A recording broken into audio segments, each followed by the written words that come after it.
Coba deh jujur, kalau kalian dengar kata Libya, apa sih yang pertama kali muncul di kepala?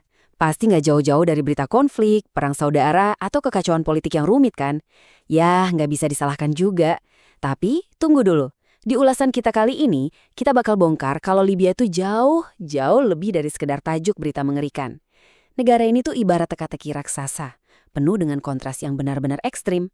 Kekayaannya melimpah ruah, tapi di saat yang sama, kerumitannya juga luar biasa.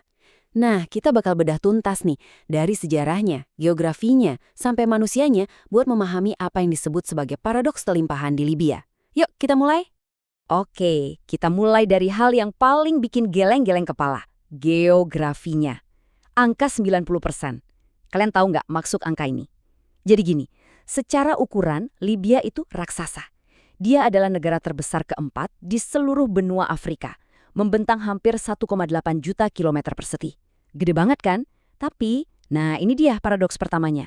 90% dari total penduduknya itu cuma numpuk di area yang luasnya bahkan nggak nyampe 10% dari total lahan yang ada. Bayangkan, negara seluas itu, tapi warganya umpul-umpulan di sebagian kecil wilayah aja.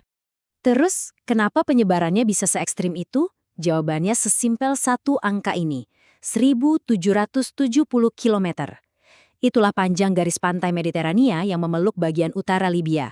FYI aja nih, ini adalah garis pantai terpanjang di seluruh Afrika loh. Jadi logikanya gini, sementara bagian dalam negara ini adalah gurun Sahara yang kering, panas, dan super kejam, pesisir utaranya justru dapat iklim Mediterania yang sejuk dan nyaman banget. Ya jelas aja kan, hampir semua masyarakatnya milih buat tinggal dan bangun kehidupan di kawasan pesisir yang subur ini. Nah, ngomongin soal kehidupan di pesisir tadi, kita juga harus bahas apa yang sebenarnya menghidupi mereka secara ekonomi. Minyak. Nadi utama ekonomi Libya. Dan kalau kita bicara soal minyak di sana, angkanya benar-benar fantastis. 97%. Ya, kalian nggak salah dengar. 97% dari total ekspor mereka dan lebih dari separuh perputaran ekonomi negara ini murni bergantung pada minyak bumi. Ketergantungan absolut inilah yang dulunya sempat bikin Libya jadi negara supermakmur. Bayangkan, di tahun 2009, kekayaan minyak ini berhasil bawa Libya menduduki posisi puncak dengan indeks pembangunan manusia atau IPM tertinggi di seluruh benua Afrika. Gila kan? Tapi ya begitulah, kelimpahan sumber daya alam itu seringkali jadi pedang bermata dua. Di balik IPM yang tinggi dan jaminan sosial yang mewah kala itu, ekonomi mereka sebenarnya keropos. Ada masalah struktural yang kronis banget. Di pertengahan 2000-an aja, sekitar 70% pekerja di sana itu bergantung pada gaji dari pemerintah, alias sektor publik. Parahnya lagi, angka penganggurannya sempat tembus 21% di tahun 2010. Dan anehnya, pengangguran laki-laki jauh lebih tinggi dari perempuan. Belum lagi urusan pengangguran anak muda dan kesenjangan ekonomi antar wilayah. Perekonomian yang cuma bertumpu di satu sektor itu ibarat rumah kartu, rapuh banget kalau ada guncangan sedikit aja. Dan guncangan itu memang benar-benar datang. Untuk memahami kenapa ekonomi dan negara mereka serapuh itu sekarang, kita harus buka kembali lembaran sejarah dan melihat era transisi mereka. Dinamika politik Libya itu, perjalanannya sangat naik turun dan dramatis dalam beberapa dekade terakhir. Dimulai dari kemerdekaan sebagai sebuah kerajaan di tahun 1951. Terus sejarahnya belok tajam di tahun 1969 waktu Muammar Gaddafi melakukan kudeta dan berkuasa penuh selama 42 tahun.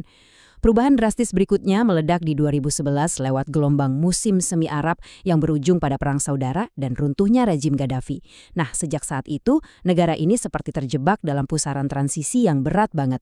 Sempat ada titik terang lewat kesepakatan pemerintah persatuan di 2015, tapi ya, proses pemilunya aja masih tertunda terus sejak akhir 2021 lalu. Lalu, apa imbas dari transisi yang tersendat ini? Realitanya saat ini adalah sebuah gejolak politik yang sangat rumit. Sampai hari ini, negara ini secara administratif terbelah fungsinya. Di wilayah barat, tepatnya di ibu kota Tripoli, ada Pemerintah Persatuan Nasional atau GNU. Tapi di wilayah timur, berpusat di Tobruk, ada faksi saingan utamanya yaitu Dewan Perwakilan Rakyat atau HOR. Kekosongan kekuasaan pusat yang benar-benar solid ini akhirnya ngasih celah bebas buat berbagai kelompok bersenjata dan milisi kesukuan untuk menguasai bagian-bagian berbeda dari negara tersebut. Dan ternyata imbas dari kekosongan-kekuasaan ini nggak cuma ngerusak politik, tapi secara tragis juga menghancurkan alam mereka loh. Ada satu kutipan dari ahli zoologi Khaled Etaib yang menggambarkan kengerian ini. Dia cerita kalau dulu senapan berburu aja dilarang keras beredar. Libya itu dulunya pionir pelestarian, punya kawasan lindung Elkov sejak 1975. Tapi sejak 2011, kacau balau. Milisi bersenjata bebas masuk ke cagar alam, sekarang lebih dari 500.000 burung dibantai setiap tahunnya. Dan satwa langka lenyap gitu aja karena perburuan liar yang sama sekali nggak ada hukum yang mengawasi. Tragis banget. Oke, setelah ngebahas konflik dan sejarah yang berat tadi, mari kita tarik napas sebentar. Kita geser ke sisi lain dari Libya yang sering terlupakan, yaitu pesona budaya dan tradisi manusianya yang luar biasa. Sebagai intermezzo sedikit, kalian tahu nggak sih dari mana asal mula nama Libya? Ini unik banget loh. Nama ini rupanya diambil dari teks bahasa Mesir kuno, yaitu Lebu. Istilah Lebu ini awalnya dipakai buat nyebut komunitas orang-orang Berber kuno yang bermukim di sebelah barat hamparan Sungai Nil. Jauh sebelum peradaban Yunani kuno akhirnya mempopulerkan nama ini buat nyebut seluruh wilayah Afrika Utara. Nah, kalau kita lompat dari masa kuno ke demografi zaman modern, ada pergeseran gaya hidup yang ekstrim banget. Dulunya, orang Libya itu sangat lekat dengan tradisi nomaden Badui yang sering berpindah-pindah. Tapi sekarang, Libya itu menjadi negara yang sangat urban. Coba tebak, 88% penduduknya sekarang menetap di wilayah perkotaan. Gak cuman itu, fondasi masa depan mereka didukung oleh populasi yang sangat muda, di mana hampir 28% warganya berusia di bawah 15 tahun. Energi negara ini tuh sebenarnya melimpah banget. Warisan peradaban mereka juga kaya banget. Identitas masyarakat Libya itu terbentuk dari perpaduan asyik antara budaya Arab dan Berber. Dan jangan remehkan sumber daya manusia mereka ya, karena kebijakan pendidikan yang gratis dan diwajibkan, tingkat melek huruf mereka tuh tembus di atas 82%. Tertinggi loh di kawasan Afrika Utara. Secara sejarah, mereka punya situs reruntuhan kota Romawi, Leptis Magna, yang megah dan sangat terjaga. Di luar itu, mereka nih orang-orang yang merakyat. Antusiasme mereka terhadap sepak bola tuh masif banget, ditambah lagi mereka masih merawat tradisi pacuan kuda setiap kali ada perayaan hari-hari besar. Nah, dari semua fakta tadi, menurut saya ini adalah hal yang paling bikin merinding. Di saat banyak negara mungkin bakal kehilangan moral kemanusiaannya karena dirundung konflik bertahun-tahun, warga Libya nggak begitu. Mereka itu punya prinsip ihsan, alias kebaikan hati tanpa pamrih, yang benar-benar mendarah daging. Buktinya luar biasa. Pada tahun 2013, di tengah segala kekacauan pasca perang, Libya sukses masuk peringkat 20 besar dalam indeks memberi dunia alias World Giving Index. Bayangkan, dalam rentang 1 bulan aja, 72% dari warga Libya dilaporkan secara sukarela ngebantu orang yang sama sekali nggak mereka kenal.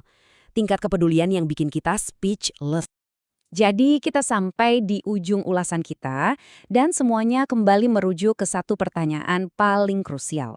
Melihat betapa nyatanya paradoks kelimpahan ini, sebuah negara dengan minyak yang melimpah, pesisir Mediterania yang strategis, sejarah kuno yang sangat kaya, ditambah rakyatnya yang tangguh dan punya kebaikan hati luar biasa, mampukah faksi-faksi politik dan kelompok bersenjata yang ada meredam ego mereka demi membangun kembali bangsa ini?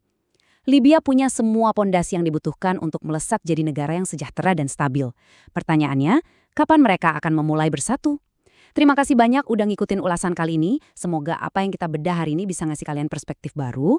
Dan mari kita pantau terus bagaimana sejarah dari negara penuh teka-teki ini akan ditulis di masa depan.